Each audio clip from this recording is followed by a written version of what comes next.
বিগত ৩টা দশক ধৰি টাই আহোম জনগোষ্ঠীয়ে জনজাতিকৰণৰ দাবী জনাই আহিছে, কিন্তু অতি দুৰ্ভাগ্যজনক কথা যে বিগত এই সময়ছোৱাত কোনো এখন চৰকাৰে কিন্তু আমাৰ দাবী পূৰণ কৰা নাই।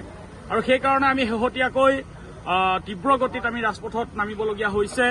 যোৱাকালি শিৱসাগৰ, চৰাইদেউ আৰু ডিব্ৰুগড়ত আমাৰ বিশাল জুম সমদল কাৰ্যসূচী হৈছে।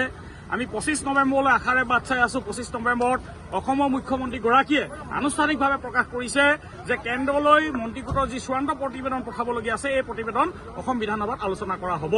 গতিকে আমি এই ২৫ নৱেম্বৰৰ পাছত আমি কি হ'ব আজি তাৰিখত আমি ক'ব নোৱাৰো। যদি জনজাতিকৰণ আমি পোৱাৰ সুফল আমি ২৫ নৱেম্বৰত নেদেখো, তেতিয়াহ'লে কিন্তু অনাগত দিনত টাই আহোম জনগোষ্ঠীয়ে এটা বিকল্প ৰাজনীতিৰ সৈতে চিন্তা কৰিবলগীয়া পৰিৱেশ সূচনা হ'ব পাৰে। আমি দেখিছো যে আমাৰ চুবুৰীয়া যিবিলাক দেশ, এই দেশবিলাকৰ পৰা যি অবাধ প্ৰব্ৰজন হৈছে, এই অবাধ প্ৰব্ৰজনে অসমীয়া খিলঞ্জীয়া ৰাইজক সংখ্যালঘুত পৰিণত কৰাৰ সময় সমাগত হৈছে আৰু অসমীয়া ৰাইজে অস্তিত্বৰ সংকটত ভুগিছে। আৰু এই অস্তিত্বৰ সংকটৰ ভোগাৰ পৰা ৰক্ষা পোৱাৰ বা পৰিত্ৰাণ পোৱাৰ এটাই উপায় আছে, সেইটো হ'ল টাই আহোমকে ধৰি ৬ জনগোষ্ঠীৰ জনজাতিকৰণ। টাই আহোমকে ধৰি ৬ জনগোষ্ঠীক জনজাতিকৰণ কৰিলে তেতিয়া অসমৰ জনজাতীয় ৰাজ্য হিচাপে অসমে পৰিচিতি লাভ কৰিব আৰু অসম বিধানসভাৰ ৮০% আসন খিলঞ্জীয়া অসমীয়াৰ কাৰণে সুৰক্ষিত হ'ব বা সংৰক্ষিত হ'ব। আৰু তাৰ যোগেদি অসমীয়া খিলঞ্জীয়া যুগ যুগান্তৰলৈ অসম বিধানসভাত ৰাজনৈতিক প্ৰভুত্ব বা দপদপনি অব্যাহত থাকিব। কিন্তু অসমৰ মুখ্যমন্ত্ৰীগৰাকীয়ে বা বিজেপি দলৰ চৰকাৰে কোৱাৰ দৰে যদি বাংলাদেশৰ পৰা আগ্ৰাসন হৈ থাকে, হয়তো বাংলাদেশৰ মানুহ এজন হয়তো কাইলৈ অসমৰ মুখ্যমন্ত্ৰী হ'ব বা অইন বিদেশী ৰাষ্ট্ৰৰ পৰা অহা নাগৰিক হয়তো অসমৰ মুখ্যমন্ত্ৰী হোৱাৰ সম্ভাৱনা আছে।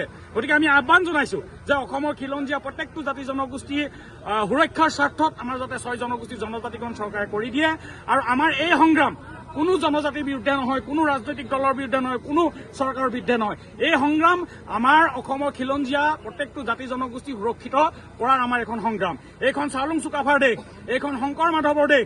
ইয়াত গৰীয়া, মৰীয়া, আহোম, চুতীয়া, কোঁচ, মৰাণ, মটক, কলিতা, বামুণ, গোসাঁই, চাহ জনগোষ্ঠী, তিৱা, ৰাভা, বড়ো, কছাৰী সকলো জাতি জনগোষ্ঠী সুৰক্ষিত হৈ থাকিব লাগিব। সেইকাৰণে আমাৰ জনজাতীয় কিছু নেতৃবৃন্দক, আমি ট্ৰাইবেল সংঘ নেতৃবৃন্দকো আমি আহ্বান জনাইছো যে অসমখন সুৰক্ষিত হৈ থকাৰ স্বাৰ্থত যাতে ৬ জনগোষ্ঠীৰ জনজাতিকৰণ হয়, যাতে অসমখন যাতে জনজাতীয় ৰাজ্যলৈ পৰ্যবেক্ষিত হয়, তাৰ বাবে সকলোৱে সহযোগিতা কৰক। আৰু আমি দেখিছো কংগ্ৰেছে আমাক যিহেতু জনজাতিকৰণ নকৰিলে, তাৰ বাবে ২০১৪ চনৰ পৰা প্ৰত্যেকটো নিৰ্বাচনতে কংগ্ৰেছক ৰাইজে প্ৰত্যাখ্যান কৰি আহিছে। যদি কংগ্ৰেছৰ পথ বিজেপিয়ে গ্ৰহণ কৰে, তেতিয়াহ'লে বিজেপিকো অসমৰ ৰাইজে বা ৬ জনগোষ্ঠীয় ৰাইজে প্ৰত্যাখ্যান কৰিব। আৰু ২৫ নৱেম্বৰৰ পাছত হয়তো টাই আহোম জনগোষ্ঠীয়ে সেই ক্ষেত্ৰত যদি আমি জনজাতিকৰণৰ সুফল নাপাওঁ, আমি কংগ্ৰেছকো প্ৰত্যাখ্যান কৰিছো, বিজেপিক প্ৰত্যাখ্যান কৰি অনাগত দিনত বিকল্প ৰাজনীতিৰ দিশে টাই আহোম জনগোষ্ঠী আগবাঢ়ি যাবলৈ বাধ্য হ'ব।